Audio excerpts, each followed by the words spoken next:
Hello and welcome to our class dear study online. আজকে আমরা class 12-এর শিকার কবিতাটি, যেটি জীবনানন্দ দাশের লেখা, সেই কবিতাটির প্রশ্ন উত্তর সম্পর্কে আলোচনা করব।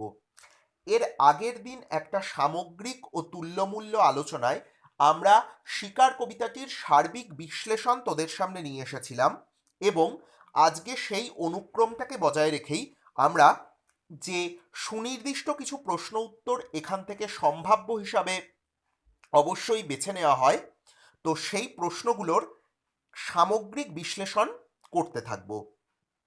তো সবার আগে বলে রাখি, এর আগের ভিডিওতে আমরা কিন্তু কবিতাটির প্রত্যেকটি পরিচ্ছেদের প্রত্যেকটি পরিচ্ছেদের যে বিভিন্ন লাইনগুলি আছে সেই লাইনগুলির পর্যায়ক্রমিক বিশ্লেষণ করেছি। সেক্ষেত্রে কিন্তু একটা কথা খুব ভালোভাবে মাথায় ঢুকিয়ে নে সকলে, যে এই কবিতা থেকে তাৎপর্য কিন্তু যে কোনো লাইন তুলে আসতে পারে। শুধুমাত্র এই কবিতাটির ক্ষেত্রে নয়, আমরা যে 5টি কবিতাই এবছরের ধার্য হিসাবে পড়াশোনা করব, সেই 5টি কবিতা থেকেই কিন্তু প্রত্যেকটি লাইন তুলে কিন্তু যে কোনো প্রশ্ন আসতে পারে। সেক্ষেত্রে অবশ্যই তাৎপর্য একটা অন্যতম গুরুত্বপূর্ণ জায়গা। যে কোনো লাইন তুলে যে কোনো ক্ষেত্র থেকে কিন্তু এই প্রশ্ন আসতে পারে। সেক্ষেত্রে যে সার্বিক বিশ্লেষণটা করা হয়েছে, সেই বিশ্লেষণী মনোভঙ্গি নিয়ে যদি আমরা প্রশ্নের উত্তর করতে প্রয়াসী হই, তাহলে অবশ্যই আমরা ধার্য নম্বরের দিকে কিন্তু অনেকটাই এগোতে পারবো। এবার আমি আসছি এছাড়াও যে গুরুত্বপূর্ণ কিছু প্রশ্ন থাকে সেই প্রশ্নের বিষয়গত আলোচনায়। এছাড়াও যে অ্যাসাইনমেন্ট হিসাবে তোদের যে প্রশ্নগুলো ধার্য করা হয়েছে সেগুলোও এর ভেতরে অন্তর্ভুক্ত থাকবে, এবং আমি আরও দু একটা প্রশ্ন এখান থেকে বেছেছি, সেই প্রশ্নগুলো নিয়েও আলোচনা করব। সবার প্রথমে আসি একটা বেছে নেওয়া প্রশ্নে। এই প্রশ্নটা কিন্তু সার্বিকভাবে যে কোনো পরীক্ষাতেই একটা কমন ফ্রেমে আসার মতো প্রশ্ন। সেটা কি? নামকরণের সার্থকতা। আমরা যে কোনো সাহিত্যের সংরূপ পড়ি না কেন, সেক্ষেত্রে কিন্তু নামকরণের সার্থকতা একটা অন্যতম গুরুত্বপূর্ণ জায়গা, যেখান থেকে কিন্তু প্রশ্ন আসার যথেষ্ট সম্ভাবনা থাকে। শিকার যে কবিতা, সেই কবিতাতে নামকরণের সার্থকতার প্রশ্ন খুব স্বাভাবিকভাবে আসতে পারে, এবং সেক্ষেত্রে আমাদের উত্তর করতে গেলে সুনির্দিষ্ট কিছু ফরম্যাটকে অনুসরণ করতে হবে। যেমন কি, অবশ্যই এর আগের বিভিন্ন আলোচনায় তোরা জানিস যে নামকরণের সার্থকতার ক্ষেত্রে অবশ্যই নামকরণের প্রকারভেদ, কোন ধরনের নামকরণ এখানে প্রাধান্য পেয়েছে, এই বিষয়গুলো একটা প্যারাগ্রাফে লিখতে হয়। পরবর্তী প্যারাগ্রাফে মূল বিষয়বস্তু খুব অত্যন্ত বিশ্লেষণাত্মক মনোভঙ্গি নিয়ে তোকে লিখতে হবে। সার্বিক বর্ণনা কিন্তু বারংবার অ্যাভয়েড করার চেষ্টা করবি। যত বিশ্লেষণাত্মক মনোভঙ্গি নিয়ে যত বিষয়টার বিষয়গত বিশ্লেষণে তোরা প্রবেশ করতে পারবি, তত কিন্তু নম্বরের ঝুলিটাও পরিপূর্ণ হয়ে উঠবে। আরেকটা বিষয়, এক্ষেত্রে কিন্তু অবশ্যই কিছু সুনির্দিষ্ট কোটেশন ব্যবহার করা বাধ্যতামূলক। এর সাথে সাথে যে সুনির্দিষ্ট পয়েন্টসগুলোকে আমাদের ইলাবোরেট করতে হবে, বা যে পয়েন্টস অনুসারে আমাদের আলোচনাটা হবে, সেই পয়েন্টসগুলো হচ্ছে এরকম। যেমন বিষয় তথা ঘটনা ভিত্তিক নামকরণ। শিকার কবিতাটা যদি আমি কথাটা শুনি, তো নাম ভূমিকাতেই যে শব্দটি আছে, সেই অর্থাৎ মুখবন্ধে যে শব্দটি, সেই শব্দই কিন্তু এই কবিতাতে বিস্তার লাভ করেছে। অর্থাৎ এটা সার্বিকভাবে একটা স্বীকার করারই কবিতা। এটার জন্য প্রেক্ষাপট রচিত হয়েছে বিভিন্ন ভিন্ন আঙ্গিকে। অবশ্যই পটচিত্র হিসাবে একটা সময়কে বেছে নেওয়া হয়েছে, সেটা নিয়ে পরের প্রশ্নে আলোচনায় আসবো অবশ্যই। কিন্তু বিষয়বস্তুগত বিশ্লেষণ বা ঘটনা ভিত্তিক বিশ্লেষণে কিন্তু আমরা অবশ্যই শিকার নামক ঘটনাটিকেই দেখতে পাই, যেখানে একদল শিকারী এসে একটি শিকার সম্পাদন করছে। সুতরাং বিষয় বা ঘটনা ভিত্তিক নামকরণ কিন্তু এখানে অবশ্যই প্রাধান্য পেয়েছে। এছাড়া কি, সহজ সরল বাক্যবিন্যাস। প্রত্যেকটা কথা দেখ, কবি জীবনানন্দের লেখা প্রত্যেকটা কথা কিন্তু আমাদের সাবলীল জীবনে বলা কথা থেকে কিন্তু তিনি যেন ধার করে নিয়েছেন। তাই প্রত্যেকটা কথাই আমাদের জীবন আচরণের মধ্যে নিহিত। তাই সহজ বাক্যবিন্যাসের পটভূমিতে, সহজ বাক্যবিন্যাসের মধ্যে দিয়ে জীবনের সংগ্রামকে কিন্তু তিনি উপস্থাপন করেছেন। প্রত্যেকটা মানুষকে শুধু নয়, মানুষ সহ বিভিন্ন মনুষ্যেতর প্রাণীকেও কিন্তু একাধিক জীবন সংগ্রামের মধ্যে যেতে হয়। এখানে কিছু মানুষের অমানুষিক লোলুপতা এক মনুষ্যেতর প্রাণীর জীবন সংগ্রামকে চিরতরে স্তব্ধ করে দিল। এই বিষয়টাই কিন্তু এই জীবন সংগ্রামের উপস্থাপনায় কিন্তু শিকার কবিতার মধ্যে নিহিত। এছাড়া কি শিকারের একটা পৈশাচিকতার রূপ উন্মোচন, মানে পৈশাচিকতা কথাটি এসছে পিশাচ থেকে। প্রত্যেকটা মানুষের ভেতরে যেমন দেবত্ব গুণ থাকে তেমন একটা পৈশাচিক গুণ থাকে। এখানে কিন্তু কবি জীবনের সেই পৈশাচিক গুণের অনুসন্ধান করেছেন ও পাঠকের সামনে তুলে ধরেছেন। অর্থাৎ শিকারের মধ্যে দিয়ে জীবনের যে প্রবৃত্তি তাড়িত চাহিদা আমাদের ভেতরে থাকে, প্রবৃত্তি তাড়িত চাহিদা কথাটির অর্থ হচ্ছে বিভিন্ন খাদ্য প্রবৃত্তি, বাসনা প্রবৃত্তি, লোভ প্রবৃত্তি, অর্থাৎ বিভিন্ন যে রিপুগত প্রবৃত্তির আমাদের রিপুগত প্রবৃত্তি দিয়ে আমাদের জীবনটা বেষ্টিত থাকে, সেই প্রবৃত্তির চাহিদাকে তিনি কিন্তু খুব ভালোভাবে তুলে ধরেছেন এই শিকারের পৈশাচিকতার মধ্যে দিয়ে। মানুষের রিপুগত প্রকাশ কিন্তু তিনি দেখিয়েছেন।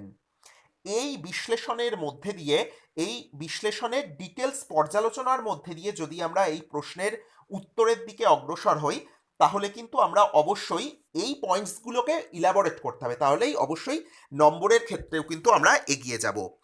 এর পরবর্তী ক্ষেত্রে এই বিষয়টা নামকরণের সার্থকতায় যেটা সর্বাধিক গুরুত্বপূর্ণ, যে কেন আমার এই নামকরণটি সার্থক বলে মনে হচ্ছে, বা ছাত্র হিসাবে কেন এই প্রশ্নের বা এই প্রশ্নের উত্তরদাতা হিসাবে কেন তোর, স্পেসিফিক্যালি তোর এই প্রশ্নের নামকরণটি সার্থক বলে মনে হচ্ছে, সেই সম্পর্কে কিন্তু সুনির্দিষ্ট আলোচনা তোকে দিতে হবে একটা নির্দিষ্ট প্যারাগ্রাফের মধ্যে। অবশ্যই নামকরণের বিষয়ভিত্তিক প্রেক্ষাপট, জীবনের বিশ্লেষণী মনোভাব এবং যে আদিম রিপুর যে উন্মোচন, তার ভেতর দিয়েই কিন্তু এই কবিতার নামকরণের মূল সূত্র নিহিত আছে।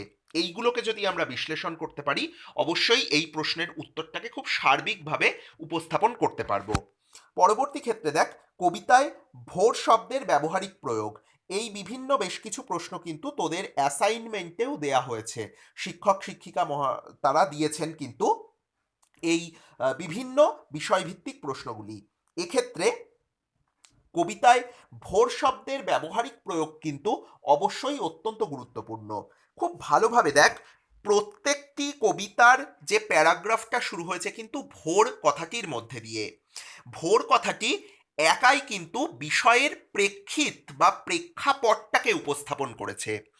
এই সামগ্রিক ঘটনার চালচিত্র হিসাবে কিন্তু ভোরের বর্ণনা দেয়া হয়েছে। যাবতীয় যে ঘটনা, সেই ঘটনাটা অনুষ্ঠিত হয়েছে ভোরে।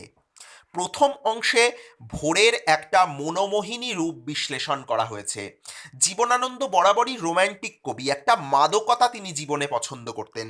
তার ঠিক বর্ণনাও আছে যে কিরকম, যে কিংবা মিশরের মানুষই তার বুকের থেকে যে মুক্তা আমার নীল মদের গেলাসে রেখেছিল।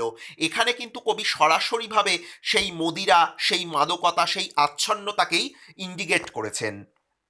অর্থাৎ প্রথম অংশে কিন্তু ভোর অবশ্যই বর্ণিত হয়েছে একটা প্রেক্ষিত রূপে, একটা প্রেক্ষাপট রূপে। একদম প্রথম অংশে ভোরের একটা অকৃত্রিম রূপের বর্ণনা কিন্তু তিনি এনেছেন, তিনি তুলে এনেছেন ভোরের প্রেক্ষাপটে। আর পরবর্তী অংশে ঘটনার ঘনঘটা, ঘটনার ঘনঘটার উপস্থাপনায় কিন্তু ভোরের একটা অন্যতম গুরুত্ব রয়েছে। যাবতীয় ঘটনাটি অনুষ্ঠিত হয়েছে ভোরে। এবং খুব গুরুত্বপূর্ণ একটা জিনিস লক্ষ্য কর, প্রত্যেকটি মানুষের জীবনে ভোর কিন্তু সকালের পূর্বে আসে। অর্থাৎ কেউ ব্রাহ্ম মুহূর্তে জাগে, বা কেউ পরবর্তী ক্ষেত্রে সকালে সে নিদ্রা থেকে জাগে। অর্থাৎ ভোর কিন্তু জীবের জীবনে একটা জেগে ওঠার তাগিদকে নিয়ে আসে। আর সেই ভোরবেলাতেই অপর একটি জীবকে, অপর একটি প্রাণীকে, অপর একটি প্রাণকে স্তব্ধ করে দেয়া হলো, তাকে নিস্পন্দ নিরপরাধ চির ঘুমে পাঠিয়ে দেয়া হলো।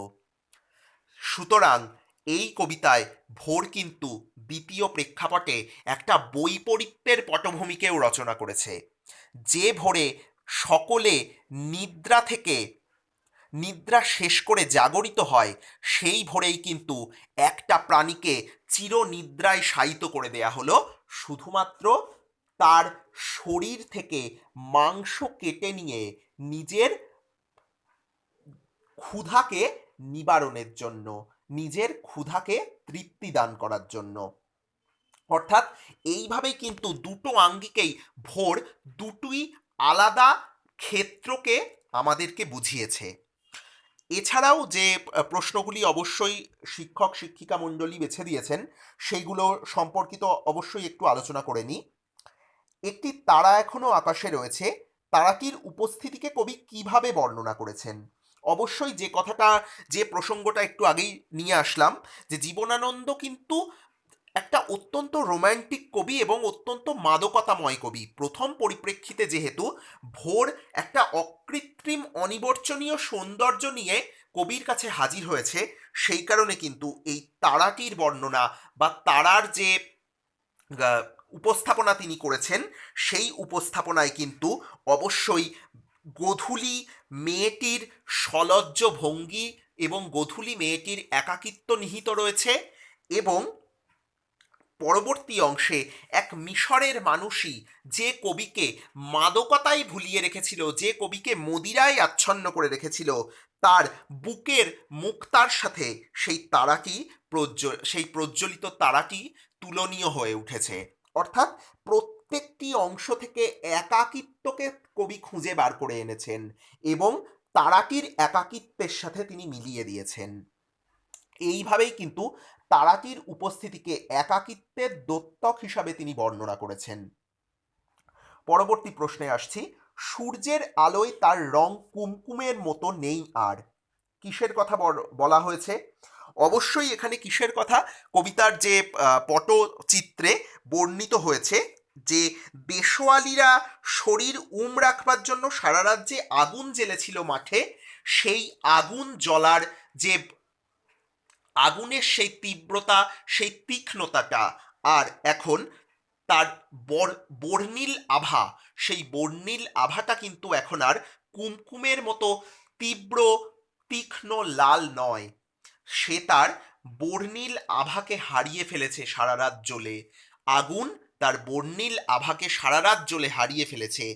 এখন তার রং হয়ে গেছে শালিকের বিবর্ণ ইচ্ছের মতো, অর্থাৎ কুমকুমের মতো নেই। কুমকুমের যে অত্যন্ত ঔজ্জ্বল্য ভাবটি রয়েছে, সেই ঔজ্জ্বল্য ভাবটি স্তিমিত হয়ে এখন সেটি বিবর্ণতায়, সেটি ধূসরতায় পরিগণিত হয়েছে।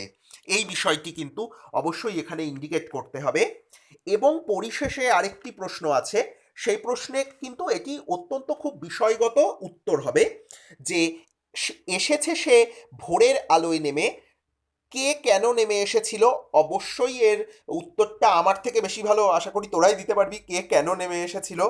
একটি হরিণ নেমে এসেছিল কেন? সে কোথায় যেতে চাইছিল?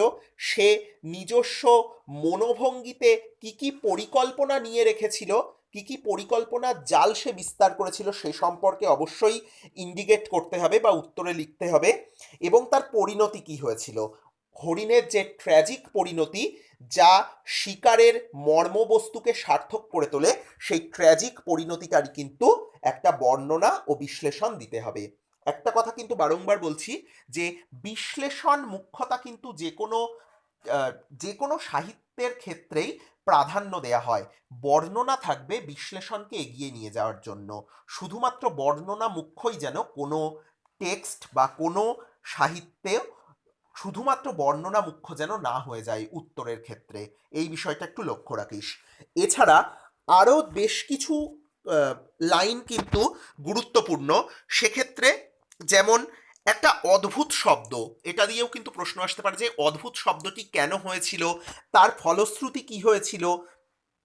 এক্ষেত্রেও কিন্তু অবশ্যই বিষয়গত উত্তর হবে, যে তার অদ্ভুত শব্দটা খুব স্বাভাবিকভাবেই বন্দুকের গুলির মধ্যে দিয়ে একটা প্রাণকে স্তিমিত বা স্তব্ধ করে দেওয়ার জন্য এই শব্দটা ভেসে এসেছিল কানে, এবং যা প্রাকৃতিক সৌন্দর্যের মধ্যে রক্তের একটা লোলুপতাকে ছিটিয়ে দিয়েছিল বা রক্তের বিস্ফোরণ ঘটিয়েছিল সেই বিষয়ে, এবং তার ফলশ্রুতিতে কি হয়েছিল, একটা প্রাণ, একটা জীবন মৃত্যুর কোলে ঢলে পড়েছিল।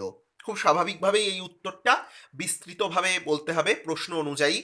এছাড়াও নিস্পন্দ নিরাপরাধ ঘুম শেষ অংশটাকে কিন্তু কোট করে আসতে পারে, যে নিস্পন্দ নিরাপরাধ ঘুম কথাটির মধ্যে দিয়ে কি বোঝানো হয়েছে, কার এই ধরনের ঘুমটি আমরা লক্ষ্য করতে পারি কবিতায়, এরও বিষয়গত উত্তর আছে।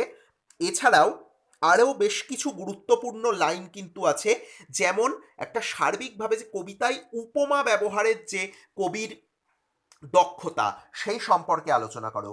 যেমন কি এই ধরনের প্রশ্নের উত্তরে কিন্তু কোটেশন অত্যন্ত বাধ্যতামূলক, যত বেশি কোটেশন দিয়ে এই উপমার ভঙ্গিগুলো বোঝাতে পারবি তত কিন্তু সুবিধা।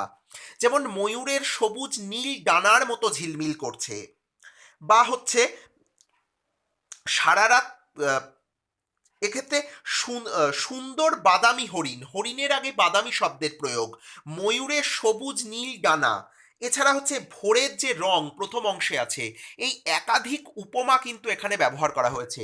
যত অ্যাজ ইট ইজ এই উপমাগুলোকে তুলে ধরতে পারবি তত কিন্তু সুবিধা হয় এই প্রশ্নের উত্তরগুলোকে লিখতে। এছাড়াও যেমন কি অন্ধকারের হিমকুঞ্চিত জরায়ু ছিঁড়ে ভোরের রৌদ্রের মতো, এখানে জরায়ু অর্থাৎ ভোরের জন্ম কিন্তু হয় রাত্রির জঠর থেকেই, রাত্রি অন্তরীণ হয়ে যায় এবং ভোর কিন্তু সমাগত হয়। ঠিক জীবনের তাগিদেও দেখ, পূর্ব প্রজন্ম অন্তরীণ হয়ে যায়, উত্তর প্রজন্ম এসে হাল ধরে। ঠিক সেই কারণেই কিন্তু অবশ্যই এই অন্ধকারের জরায়ু বা রাত্রির যে জরায়ু, সেই জরায়ুটা ছিঁড়ে যেমন ভোরের সমাগম, সেইভাবেই কিন্তু হরিণটিরও একটি জন্ম হয়েছে, একটি জন্ম হয়েছে তার কোনো একটি মায়ের জরায়ু ভেদ করেই। অর্থাৎ একদিকে জীবনের আঙ্গিক এবং অন্যদিকে মৃত্যুর মর্মান্তিক বাস্তব, এই দুটির দ্বান্দ্বিক উপস্থাপনই কিন্তু কবিতার মূল সুর বা মূল সূত্র। এই পয়েন্টসগুলো কবিতা থেকে যথেষ্ট গুরুত্বপূর্ণ। তো এই জায়গাগুলো, এই প্রসঙ্গগুলোকে গুরুত্ব দিয়ে যদি সবাই একটু নজর দিয়ে পড়িস, তাহলে কিন্তু আমি বিশ্বাস রাখি এই কবিতার যাবতীয় প্রশ্ন উত্তরের ক্ষেত্রে কোনো বাধাই আমাদের কাছে আর বাধা থাকবে না। তাহলে আজকের ক্লাসটি বা আজকের এই ভিডিওটি এই পর্যন্তই। আবার তোদের সাথে খুব শিগগিরই দেখা হচ্ছে নতুন একটা ভিডিও নিয়ে।